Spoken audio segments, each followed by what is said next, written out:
Okay, so welcome everyone to match 1 game 6. And as you can see, the score is 8 away for black, 9 away for white. And it is black's roll. And so the question is, should black double? And if black doubles, should white take? Okay, so have a look at the position, right? Have a look at the score, have a look at the race, okay, and make your decision. Should black double? And if black doubles, should white take? Have a think. Pause the video.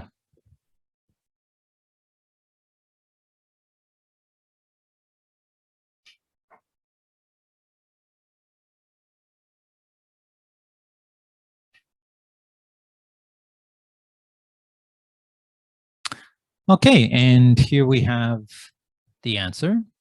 Okay, and as we can see, it's black did actually double, but it's actually a mistake.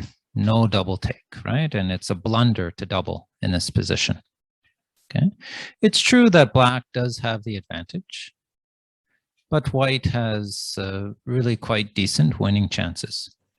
It's true that black has decent gammon chances from this position, but white has some gammon chances of his own. Okay, so let's have a look at the position and try to figure out what's going on here. Why is it such a big mistake to double from this position as black?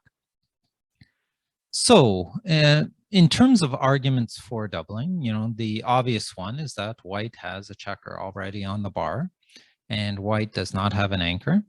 Okay, so there are some attacking chances for black. Yeah, black also has a racing lead.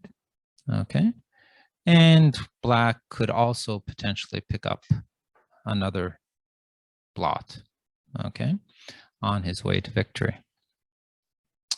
So these all kind of argue for a double, but there is a counter argument. First, black doesn't have a lot of checkers to attack with. Okay, there are a lot of checkers behind the white checker here.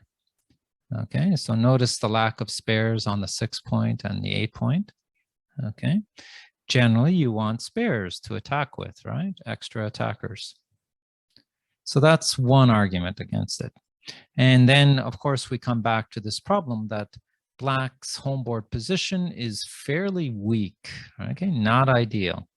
Other than the 6 point, it's just the 2 points that is made, and black has 2 blots in his homeboard. And yes, he might be able to, make the 1 point, but that's not really something that's ideal. Okay, because if white does manage to anchor either on the 4 point or another point, then these sort of dead checkers, right, are going to be kind of liabilities, really reducing black's flexibility. Remember, he's still got to get these checkers all the way around the board, and from the midpoint, he's got to get the checkers into his home board. So that's not so easy if you don't have some flexibility. And these checkers buried potentially behind an anchor would decrease the flexibility quite a bit. Okay, so yeah, in terms of the actual score, I don't think the score affects this decision too much. Okay, it's nice that black is 8 away, right? An even number. That kind of helps with gammons, right? In terms of efficiency with getting to 13 and winning the match. But I don't get the feeling it's a huge factor here. The main factor is the lack of attackers and this fairly weak homeboard position. Okay, So, you know, you can think about it in terms of market losers. What are some of Black's best rolls, for example? Okay.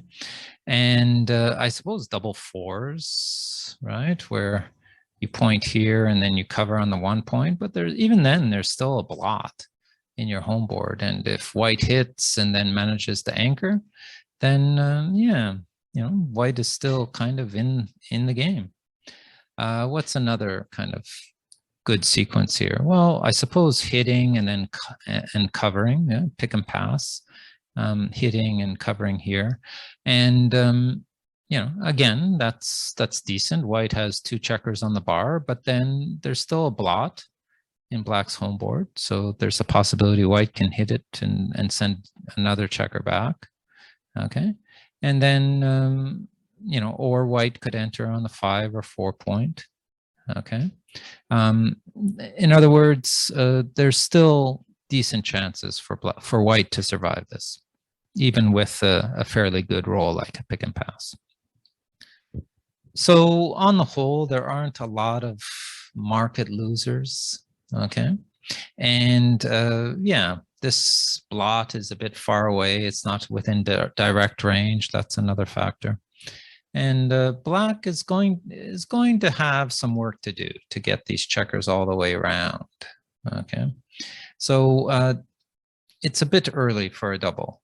Black should wait and see. You know, can he make a third home board point and have 2 checkers on the bar, or you know, have more builders to attack with, then potentially there could be a double soon. But for now, Black's position is not strong enough really to put that cube into the hands of White. Okay, so I hope that gave you some insight. You know, it's a good idea to be aggressive with the cube, no doubt, but some of the key factors of this position tell Black better hold off for now. And really, this is the true warning sign, right? This position here, this has got to be, you know, give Black some pause for thought about doubling here. Okay, thanks. And if you have any other further insights or questions, please leave them in the comments section. Thanks very much.